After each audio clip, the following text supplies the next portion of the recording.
नसीर अहमद साहब के, जय बोलो कांग्रेस पार्टी के, जय बोलो नसीर अहमद साहब के, जय बोलो कांग्रेस पार्टी के। अहिंद नायक नसीर अहमद साहब के, अहिंद नायक नसीर अहमद साहब के, अहिंद नायक नसीर अहमद साहब के। जिंदाबाद जिंदाबाद जिंदाबाद जिंदाबाद जिंदाबाद जिंदाबाद जिंदाबाद नसीर अहमद जिंदाबाद।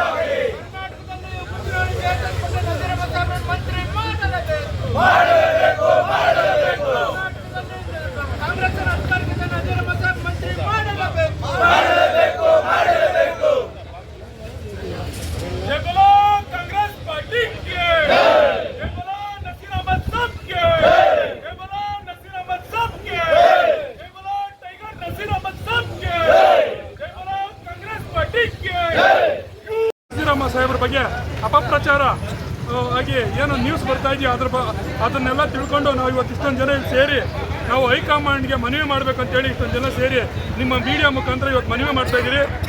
ನಸೀರ್ ಅಹಮದ್ ಸಾಹೇಬರು ಸುಮಾರು 40 ವರ್ಷದಿಂದ ಕಾಂಗ್ರೆಸ್ ಪಕ್ಷದಲ್ಲಿ ಸೇವೆ ಸಲ್ಲಿಸ್ಕೊಂಡ್ಬಂದಿರೋಂಥ ಒಬ್ಬ ನಿಷ್ಠಾವಂತ ಕಾಂಗ್ರೆಸ್ ಕಾರ್ಯಕರ್ತರು. ಅವರು ಹಿಂದೆ ಚಾಮರಾಜಪೇಟೆಯಲ್ಲಿ MLA ಆಗಿದ್ದಾಗ, ಬಿನ್ನಿಪೇಟೆಯಲ್ಲಿ MLA ಆಗಿದ್ದಾಗ ಅವರು ಫಸ್ಟ್ ಟೈಮ್ ಮಿನಿಸ್ಟರ್ ಆಗಿ ಅವರು ಸರ್ವಿಸ್ ಮಾಡಿದ್ದಾರೆ. ಮತ್ತು ಇಲ್ಲಿ ಕೋಲಾರಲ್ಲಿ ಅವ್ರದ್ದೇ ಆದಂಥ ಕೋಲಾರ, ಚಿಕ್ಕಬಳ್ಳಾಪುರ ಈ 3-4 ಜಿಲ್ಲೆ ಅವ್ರದ್ದೇ ಆದಂಥ ಒಂದು ಶಕ್ತಿ ಕಟ್ಟಿದ್ದಾರೆ. ಅವರು ಮುಸ್ಲಿಂ ನಾಯಕರು ಹೌದು, ಹಿಂದುಳಿದ ನಾಯಕರು ಹೌದು. ಅವ್ರನ್ನೇನಾದರೂ ನೀವು ಈ ನಮ್ಮ ಮೀಡಿಯಾಗಳಲ್ಲಿ ಹೇಳ್ದಂಗೆ ಅವ್ರನ್ನ ರಾಜೀನಾಮೆ ತಗೊಳ್ಳೋದು ಆ ಥರ ಏನಾದರೂ ಮಾಡಿದ್ದಾದರೆ ಈ 2-3 ಜಿಲ್ಲೆಗಳಲ್ಲಿ ಪಕ್ಷಕ್ಕೆ ವಿಪರೀತವಾದ ಡ್ಯಾಮೇಜ್ ಆಗ್ತದೆ ಅಂತೇಳಿ ಈ ಸಂದರ್ಭದಲ್ಲಿ ನಾನು ಹೇಳಕ್ಕೆ ಬಯಸ್ತೀನಿ. ರಾಜ್ಯದಲ್ಲಿ ನಸೀರ್ ಅಹಮದ್ ಸಾಹೇಬರು ಎಲೆಕ್ಷನ್ ವಿಚಾರದಲ್ಲಿ ಸುಮಾರು 15-20 ದಿವಸ ನಮ್ಮ ಕೋಲಾರ ಕಾರ್ಯಕ್ರಮಕ್ಕೂ ಬಂದಿಲ್ಲ. ಬಾಗಲಕೋಟೆಯಲ್ಲಿ ಅವರು ಅಲ್ಲೇ ರೂಮ್ ಮಾಡ್ಕೊಂಡು ನಿಲ್ಲಿಸಿದ್ರು. ಅಲ್ಲಿ ಯಾಕಂದರೆ ಅಲ್ಲಿ ಸ್ವಲ್ಪ ಡಿಸ್ಟರ್ಬೆನ್ಸ್ ಇದೆ, ನಾನು ಈ ಲೋಕಲ್ ಕಾರ್ಯಕ್ರಮಕ್ಕೆ ಬರೋಕ್ಕಾಗಲ್ಲ, ನಾವು ಅಲ್ಲಿ ಜವಾಬ್ದಾರಿ ಹಾಕಿದೆ, ಪಕ್ಷ ಜವಾಬ್ದಾರಿ ಹಾಕಿದ್ದಾರೆ, ನಾನು ಅಲ್ಲೇ ಇರಬೇಕಾಗ್ತದೆ ಅಂತ ಹೇಳ್ಬಿಟ್ಟು ಸುಮಾರು ಕೋಲಾರ ಕಾರ್ಯಕ್ರಮಕ್ಕೂ ನಾವು ಕರೆದ್ರು, ಬರೋಕ್ಕಾಗಿಲ್ಲ. ಅಷ್ಟೊಂದು ನಿಷ್ಠಾವಂತವಾಗಿ ಅವರಲ್ಲಿ ಕಾಂಗ್ರೆಸ್ ಪಕ್ಷಕ್ಕೆ ಕ್ಯಾನ್ವಾಸ್ ಮಾಡಿಕೊಂಡು ಅಲ್ಲಿದ್ದರು. ಅವ್ರ ಬಗ್ಗೆ ಇರಿಸಲಾದ ಆರೋಪಗಳು ಒಬ್ಬ ಮನುಷ್ಯನ ಮೇಲೆ ಅಪಪ್ರಚಾರ ಇದ್ದೇ ಇರ್ತದೆ. ಇವತ್ತು ಅವ್ರ ಮೇಲೂ ಯಾರ್ಯಾರು ಅವ್ರ ಮೇಲೆ ಏನೇನು ಅಪಪ್ರಚಾರ ಮಾಡಿದ್ರು ಅದೆಲ್ಲ ಸುಳ್ಳು. ಈ ಸಂದರ್ಭದಲ್ಲಿ ಸುಳ್ಳು ಅಂತೇಳಿ ಅವ್ರನ್ನ ಯಾವುದೇ ಕಾರಣಕ್ಕೂ ಈ ಪಕ್ಷದಿಂದ ಕೈ ಬಿಡಬಾರ್ದು. ಮತ್ತು ಅವ್ರ ರಾಜೀನಾಮೆ ಕೊಡುವಂಥ ಪ್ರಸ್ತಾವ ಈ ಸಂದರ್ಭದಲ್ಲಿ ಇಲ್ಲ ಅಂತೇಳಿ ನಾನು ಈ ಮೀಡಿಯಾಗೆ ಮನವಿ ಮಾಡ್ತಾಯಿದ್ದೀನಿ. ಊಹಾಪೋಹಗಳು ಏನು ನಡೀತಾ ಇದೆ, ನಸೀರ್ ಅಹಮದ್ ಅವ್ರನ್ನ ರಾಜೀನಾಮೆ ವಿಷಯ ಬಂದಿರೋದು, ಇದು ಮೂಲ ಕಾರಣ ಏನಂದರೆ ಏನು ಉಪಚುನಾವಣೆ ಬಂತು, ನಮ್ಮ ಅತ್ಯಂತ ಹಿರಿಯ ಮುಖಂಡರಾದ ಈಗ ನಾವು ಈ ದಾವಣಗೆರೆ ಏನು ಚುನಾವಣೆ ಬಂತು, ನಮ್ಮ ಶಾಮನೂರು ಶಿವಶಂಕರಪ್ಪನವರ ನಿಧನದ ನಂತರ ಉಪಚುನಾವಣೆ ಬಂದಿದ್ದು.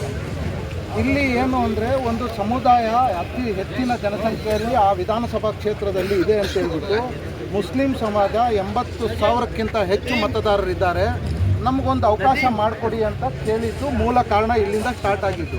ನಸೀರ್ ಅಹಮದ್ ಅವರು ಯಾವತ್ತೂ ಅಷ್ಟೇ ಸಮಾಜದ ಪರ, ಸಮಾಜದಿಂದ ಒಂದು ಸಮಾಜನ ಪ್ರತಿನಿಧಿಸುವಾಗ ಆ ಸಮಾಜದ ಒತ್ತಡ ಆ ನಾಯಕನಿಗಿರುತ್ತೆ. ಆ ಒತ್ತಡದಲ್ಲಿ ಅವರು ಕೇಳಿರೋದು ಸಹಜ. ಪ್ರಕೃತಿಯ ನಿಯಮ ಏನಂದರೆ, ನಮ್ಮ ಬಾಬಾ ಸಾಹೇಬ್ ಅಂಬೇಡ್ಕರ್ ಅವರು ಹಾಕ್ಕೊಟ್ಟಿರುವ ಏನು ಸಂವಿಧಾನ ಏನು ಕೊಟ್ಟಿದ್ದಾರೆ ಪೀಠಿಗೆ, ಅದರ ಭಾಗವಾಗಿ ಎಲ್ಲರಿಗೂ ಒಂದು ಅವಕಾಶ ಸಿಗಬೇಕು, ಎಲ್ಲ ಸಮುದಾಯದವ್ರಿಗೂ ಒಂದು ಅವಕಾಶ ಸಿಗಬೇಕು ಅಂತ ಹೇಳ್ಬಿಟ್ಟು ಒಂದು ಬಾಬಾ ಸಾಹೇಬರ ಆಶಯ. ಅದರ ತಕ್ಕಂಗೆ ನಸೀರ್ ಅಹಮದ್ ಅವರು ಒಂದು ಸಮಾಜದ ಹಿರಿಯ ಮುಖಂಡರಾಗಿರೋದ್ರಿಂದ ಅವ್ರಿಗೆ ಒತ್ತಡ ಬಂದಿದ್ದು ಸಹಜ. ಆ ಒತ್ತಡದಲ್ಲಿ ಅವರು ಆ ಸಮಾಜಕ್ಕೆ, ಮುಸ್ಲಿಂ ಸಮಾಜಕ್ಕೆ ಒಂದು ಅವಕಾಶ ಮಾಡಿಕೊಡಿ ಅಂತ ಕೇಳಿದ್ದಾರೆ. ಅದನ್ನೇ ಒಂದು ಅಸ್ತ್ರವಾಗಿಟ್ಕೊಂಡು, ಇಲ್ಲ ಅದನ್ನೇ ಒಂದು ವಿಷಯವಾಗಿಟ್ಕೊಂಡು ಅವ್ರ ಮೇಲೆ ಇಲ್ಲ ಸಲ್ಲದ ಆರೋಪಗಳು ಮಾಡಿ ಅಧಿಕೃತವಾಗಿ ಅವ್ರಿಗೆ ಬಾಗಲಕೋಟೆಗೆ ಚುನಾವಣಾ ಪ್ರಚಾರ ನಿಯಮಿತವಾಗಿ ನೇಮಿಸಿದ್ರು. ಇದೇ AICCಯಿಂದ KPCCಯಿಂದ ನಸೀರ್ ಅಹಮದ್ ಅವ್ರಿಗೆ ಕೋರ್ ಕಮಿಟಿ ಮಾಡಿ ಅವ್ರಿಗೆ ಅಲ್ಲಿ ಜವಾಬ್ದಾರಿ ಕೊಟ್ಟಿದ್ರು. ಅಲ್ಲಿನ ಫಲಿತಾಂಶ ಏನಾದರೂ ಏರುಪೇರು ಆದರೆ ಇಲ್ಲ ಅಲ್ಲಿ ಏನಾದರೂ ಆಂಟಿ ಪಾರ್ಟಿ ಆ್ಯಕ್ಟಿವಿಟೀಸ್ ಮಾಡಿದರೆ ಅವ್ರ ಮೇಲೆ ಕ್ರಮ ತಗೊಳ್ಳಿ, ನಮಗೇನು ಅಭ್ಯಂತರ ಇಲ್ಲ ಅವ್ರು ಆ ಥರ ಮಾಡಿದರೆ. ಇವ್ರಿಗೆ ಮತ್ತು ದಾವಣಗೆರೆ ಚುನಾವಣೆಯಲ್ಲಿ ಬೇರೆ ಕಮಿಟಿ ಮಾಡಿದರು, ಅಲ್ಲಿ ಪ್ರಚಾರಕ್ಕೆ ಬೇರೆಯವ್ರನ್ನ ನೇಮಿಸಿದ್ರು. ನಮ್ಮ ವಿಷಯ ಇಷ್ಟೇ, ನಮ್ಮ ಸಮಾಜದ ಅತ್ಯಂತ ಹಿರಿಯ ಮುಖಂಡರು, ಕಾಂಗ್ರೆಸ್ ಪಕ್ಷದ ಆಸ್ತಿ ನಸೀರ್ ಅಹಮದ್ ಅವರು. ನಸೀರ್ ಅಹಮದ್ ಅವರು 45 ವರ್ಷಗಳಿಂದ ಸತತವಾಗಿ ಒಂದು ಸಲ ಮಂತ್ರಿಯಾಗಿ, ಒಂದು ಸಲ ವಿಧಾನಸಭೆ ಸದಸ್ಯರಾಗಿ, ವಿಧಾನ ಪರಿಷತ್ 4 ಸಲ ವಿಧಾನ ಪರಿಷತ್ ಸದಸ್ಯರಾಗಿ ಸೇವೆ ಸಲ್ಲಿಸಿದಂಥ ತನ್ನದೇ ಆದಂಥ ಕೊಡುಗೆ ನೀಡಿರುವಂಥದ್ದು ಕಾಂಗ್ರೆಸ್ ಪಕ್ಷಕ್ಕೆ ನಸೀರ್ ಅಹಮದ್ ಅವರು. ನಮ್ಮ ಮನವಿ ಇಷ್ಟೇ, ಎಲ್ಲ ಮುಖಂಡರ ಪರವಾಗಿ ಎಲ್ಲ ಸಮಾಜದವರು ಸೇರಿದ್ದಾರೆ, ಇಲ್ಲಿ ಕುರ್ಬಾ ಸಮಾಜದವರು ಸೇರಿದ್ದಾರೆ. ಕೃಷಿಯಿಂದ ಹಿಡಿದು ರಾಜ್ಯದ ಎಲ್ಲ ಘಟಕಗಳಲ್ಲೂ ಕೂಡ ಕೆಲಸ ಮಾಡಿ ಪಕ್ಷವನ್ನು ಆಯಾ ಕಾಲಕ್ಕೆ ಅಧಿಕಾರಕ್ಕೆ ತರಲಿಕ್ಕೆ ಪ್ರಯತ್ನ ಪಟ್ಟಿದ್ದಾರೆ.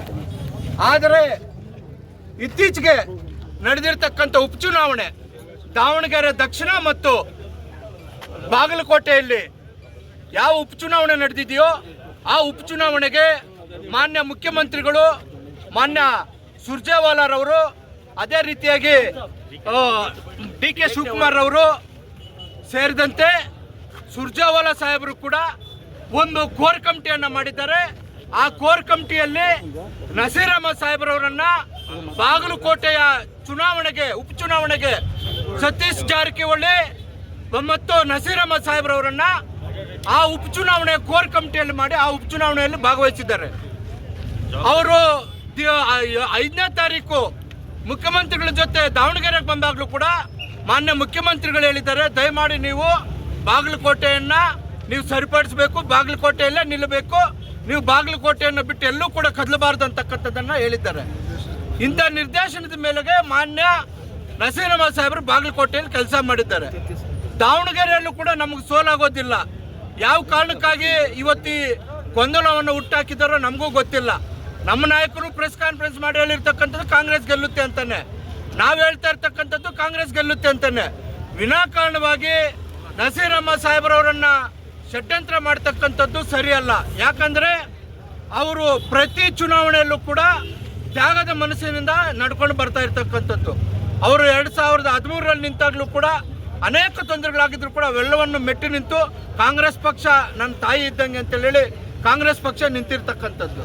ಅಹಿಂದ ವರ್ಗವನ್ನು ಸಿದ್ದರಾಮಯ್ಯ ಅವರು ಬರ್ತಾರೆ ಅಂತ ಹೇಳಿದಂಥ ಸಂದರ್ಭದಲ್ಲಿ ಈ ಕ್ಷೇತ್ರದಲ್ಲಿ ಅಹಿಂದ ವರ್ಗವನ್ನು ಎಲ್ಲರನ್ನೂ ಕೂಡ ವಿವಿಧ ಪಕ್ಷದಲ್ಲಿರ್ತಕ್ಕಂಥ ಎಲ್ಲ ಮುಖಂಡರು ಕೂಡ ಒಂದು ಗೂಡಿಗೆ ಸೇರಿಸಿ ಚುನಾವಣೆ ನಡೆಸಲಿಕ್ಕೆ ಕಾರಣೀಭೂತರಾಗಿರ್ತಕ್ಕಂಥದ್ದು ನಸೀರ್ ಅಹಮದ್ ಸಾಹೇಬ್ರವರು. ನಸೀರ್ ಅಹಮದ್ ಸಾಹೇಬರು 2023ರ ಚುನಾವಣೆಯಲ್ಲಿ ಇಡೀ ಹಿಂದೆಂದೂ ಕೂಡ ಮುಸ್ಲಿಮಾನ್ ಸಮುದಾಯ 100% ಮತ ಕಾಂಗ್ರೆಸ್ ಕೊಡ್ತಕ್ಕಂಥ ಸಂದರ್ಭ ಇರಲಿಲ್ಲ. ಆದರೆ ಹಿರಿಯರಾಗಿರ್ತಕ್ಕಂಥ ನಸೀರ್ ಅಹಮದ್ ಸಾಹೇಬರು ರಾಜ್ಯದ ಎಲ್ಲ ಮೌಲ್ಯಗಳನ್ನು ಎಲ್ಲ ಮುಖಂಡರನ್ನ ಸೇರಿಸಿ ನಮಗೆ ಯಾವ ಪಕ್ಷ ತೊಂದರೆ ಕೊಡ್ತಾ ಇದೆ, ನಮಗೆ ಯಾವ ಬಟ್ಟೆ ವಿಚಾರದಲ್ಲಿ, ಆಹಾರ ವಿಚಾರದಲ್ಲಿ ತೊಂದರೆ ಕೊಡ್ತಾ ಇರ್ತಕ್ಕಂಥ ಪಕ್ಷಕ್ಕೆ ನಾವು ಯಾವುದೇ ಕಾರಣಕ್ಕೂ ಮತ ನೀಡಬಾರ್ದು. ಆ ಓಟು ವಿಕೇಂದ್ರೀಕರಣ ಆಗಬಾರ್ದು. ಎಲ್ಲ ಓಟು ಕೂಡ ಕೇಂದ್ರೀಕರಿಸಿಕೊಂಡು ಇವತ್ತು ಇಡೀ ರಾಜ್ಯದಲ್ಲಿ 23ರ ಚುನಾವಣೆಯಲ್ಲಿ ಕಾಂಗ್ರೆಸ್ ಪಕ್ಷ ಅಧಿಕಾರಕ್ಕೆ ಬರಲಿಕ್ಕೆ ಮುಸ್ಲಿಮಾನ್ ಸಮುದಾಯದ, ಅಹಿಂದ ಸಮುದಾಯದ ಮತವನ್ನು ಕಾಂಗ್ರೆಸ್ ಪಕ್ಷಕ್ಕೆ ಕೊಡಿಸಿರ್ತಕ್ಕಂಥದ್ರಲ್ಲಿ ನಸೀರ್ ಅಹಮದ್ ಸಾಹೇಬ್ರವರ ಪಾತ್ರ ಕೂಡ ಬಹಳ ದೊಡ್ಡದಾಗಿದೆ. ನಾವು ಹಿಂದೆ 73ರಲ್ಲಿ ಕ್ಯಾಬಿನೆಟ್ ಮಾಡಿದಾಗಲೂ ಹೇಳಿದ್ವಿ, ನಸೀರ್ ಅಹಮದ್ ಸಾಹೇಬ್ರವರನ್ನು ನೀವು ಕ್ಯಾಬಿನೆಟ್ಗೆ ತಗೋಬೇಕು. ಕೋಲಾರ ಮತ್ತು ಚಿಕ್ಕಬಳ್ಳಾಪುರ ಜಿಲ್ಲೆಗಳಲ್ಲಿ ಯಥೇಚ್ಛವಾಗಿ ನಸೀರ್ ಅಹಮದ್ ಅವರ ಅಭಿಮಾನಿಗಳು, ಅವರ ಅನುಯಾಯಿಗಳಿದ್ದಾರೆ. ಅವರನ್ನು ನೀವು ಕ್ಯಾಬಿನೆಟ್ಗೆ ತಗೋಬೇಕು, ಆ ಸಮುದಾಯಕ್ಕೂ ಕೂಡ ಗೌರವ ಕೊಡಬೇಕಂತೇಳಿ ಇದೇ ಅಹಿಂದ ಮುಖಂಡರು ನಾವೇ ಮಾತಾಡಿದ್ವಿ. ಇವತ್ತು ಷಡ್ಯಂತ್ರ ಮಾಡಿ ನಸೀರ್ ಅಹಮದ್ ಸಾಹೇಬ್ರಿಗೆ ತೊಂದರೆ ಕೊಡ್ತಕ್ಕಂಥ ಕೆಲಸವನ್ನು ದಯಮಾಡಿ ಕಾಂಗ್ರೆಸ್ ಪಕ್ಷದ ಹೈಕಮಾಂಡ್ ಅವ್ರು ಬಿಟ್ಬಿಡ್ರಿ. ನಿಮಗೆ ಕೈ ಜೋಡಿಸಿ ಪ್ರಾರ್ಥನೆ ಮಾಡ್ತಾ ಇದ್ದೀವಿ. ಕಾಂಗ್ರೆಸ್ ಪಕ್ಷಕ್ಕೆ ಅಲ್ಪಸಂಖ್ಯಾತರು ಬಹಳ ದೊಡ್ಡ ಶಕ್ತಿ. ಆ ಶಕ್ತಿಯನ್ನು ಮುನ್ನಡೆಸ್ತಾ ಇರ್ತಕ್ಕಂಥದ್ರಲ್ಲಿ ಪ್ರಥಮ ಸಾಲಿನಲ್ಲಿ ನಿಲ್ತಕ್ಕಂಥವ್ರು ನಸೀರ್ ಅಹಮದ್ ಸಾಹೇಬರು. ದಯಮಾಡಿ ನಸೀರ್ ಅಹಮದ್ ಸಾಹೇಬರನ್ನ ಯಾವುದೇ ಕಾರಣಕ್ಕೂ ನೀವು ಕೈ ಬಿಡ್ತಕ್ಕಂಥ ಪ್ರಶ್ನೆನೇ ಇಲ್ಲ. ನಾವು ನಿಮಗೆ ಒತ್ತಾಯ ಮಾಡ್ತಾ ಇದ್ದೇವೆ, ನಿಮಗೆ ಮನವಿ ಮಾಡ್ತಾ ಇದ್ದೇವೆ, ಅವರನ್ನು ಯಾವುದೇ ಕಾರಣಕ್ಕೂ ನೀವು ಮುಟ್ಟಬಾರ್ದು. ನಸೀರ್ ಅಹಮದ್ ಸಾಹೇಬರು ಕಾಂಗ್ರೆಸ್ ಪಕ್ಷದ ಬಹಳ ದೊಡ್ಡ ಶಕ್ತಿ.